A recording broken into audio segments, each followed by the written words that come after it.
Hello বন্ধুরা, শুভ দুপুর। কেমন আছেন সবাই?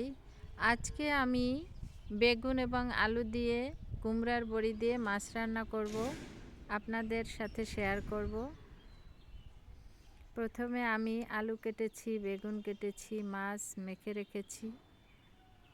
এখন আমি তেলের ভিতর জিরা ফোড়ন দিয়ে দিচ্ছি মাছটা রান্না করার জন্য। আমি জিরা ফোড়ন দিয়ে দিচ্ছি এখন একটু।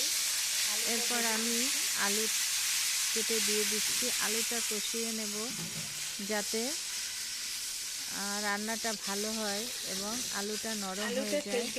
অল্প সময়ের মধ্যে রান্নাটা হয়ে যাবে, এজন্য।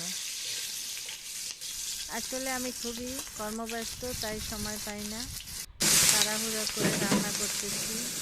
একদিন এখন আমি একে একে সবগুলো বেগুন দিয়ে দিচ্ছি। এখন আমি একে একে বেগুন দিয়ে দেবো, সাথে ধনে পাতাও দেবো।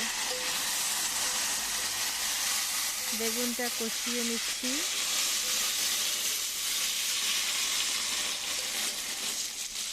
এর মধ্যে বেগুনের মধ্যে আমি দেখেন একে একে হলুদের গুঁড়া দিয়ে দিলাম, মরিচের গুঁড়া এবং জিরা বাটা, কাঁচা জ্বালা দিয়ে দিলাম। এখন আমি পেঁয়াজ রসুন তেমন খাই না, মাছ ভাজলে পেঁয়াজ রসুনটা খাই।